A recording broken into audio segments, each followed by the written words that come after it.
Hello there, Leo. This is Cindy from thenewmoontarot.com. I am a practicing witch and a tarot card reader. All of my information is down below if you'd like to order your own private reading. But this will be a general love reading for the week of May 10th. If this one doesn't resonate with you, make sure you check your other placements and let's get started. So, the Nine of Swords means you may be thinking about a past relationship or a relationship that is ending right now. It's in the throes of ending, has ended, will end. There's something along those lines. You can see the Six of Swords here as a clarifier. It's moving away, albeit reluctantly, from a situation. You see that your oracle deck or your oracle card is Quiet Time.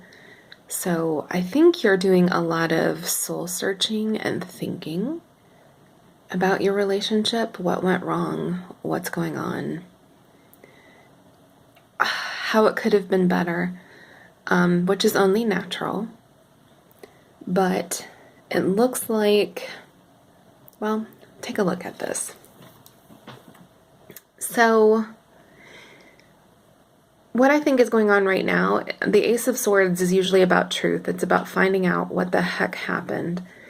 The Sun in reverse means that you're feeling a little bit depressed now, which is natural, especially when combined with that Nine of Swords. You're feeling a little bit down after this has ended, and you're still trying to figure out, what the heck happened, trying to put it into perspective. Although that's difficult, it seems, in this relationship, and we'll get to that more in a second when we look at your partner's feelings and actions. Okay, so this is you. We have the Eight of Pentacles. So it looks like to me that you are staying busy, that you are, trying to fill your time by, doing productive things, focusing on work, your friends, doing whatever you need to do to stay ahead of this. The High Priestess tells me that you're still in your head. There's a lot of thought energy going on with the swords that I'm seeing and the Nine of Swords, and just a lot of in your head trying to figure things out, working it out. So the Eight of Swords in reverse, and I'm seeing this card pop up a lot. I'm wondering if this is like getting out of quarantine, but it's releasing yourself from a painful situation or a situation that didn't work out for you. So whenever this card pops up, this is definitely the direction that you want to see it in. Along with that Two of Wands, I think you're starting to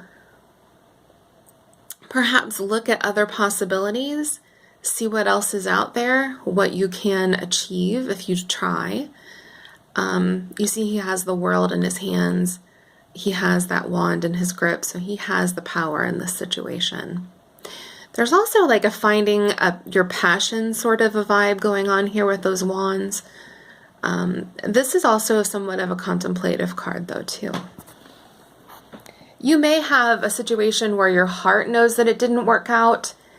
Your head knows, but your heart is still having trouble grasping that.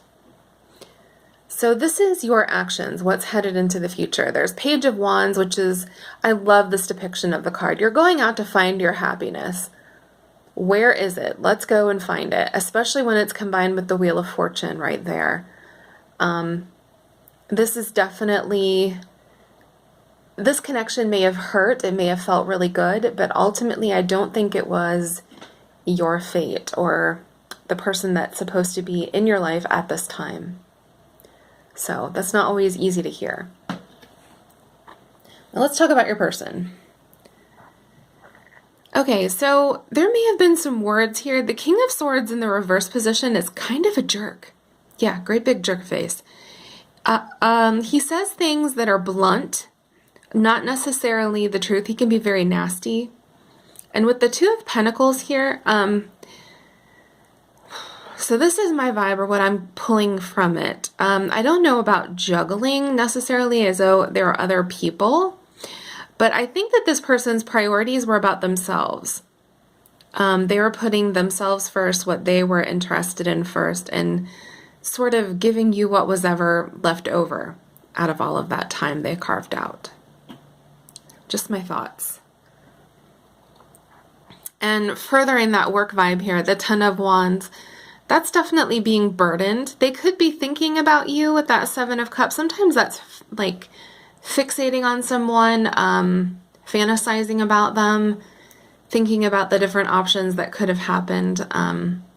Or it could be someone who's trying to channel their energies into something else.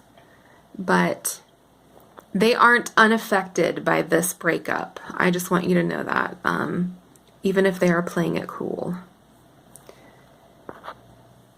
And finally, we have the Five of Swords here. So again, without those words that were spoken, someone being an absolute ass, basically.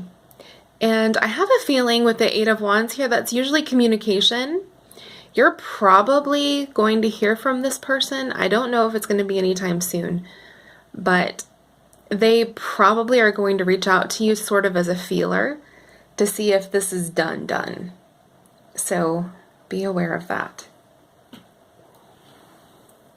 And now we have your outcome. I'm showing the Star here, which is a great outcome. It's manifesting something new. It's going after something that makes you happy. And the Four of Wands is also some stability here. It's finding someone who makes you feel like they're your home. You feel completely comfortable with this person. There's a strong, also like a healing vibe going on here, especially with that Nine of Swords up there, like moving from the Nine of Swords to the Star. This is the good thing. This is definitely putting it behind you, making sense of it, and then moving forward to something that suits you. So thank you so much for checking this out. Please like and subscribe if this resonated, and I'd love if you left me a comment down below. I'd like to hear about your situation if you want to tell me. All right, I will see you back here next week. Bye.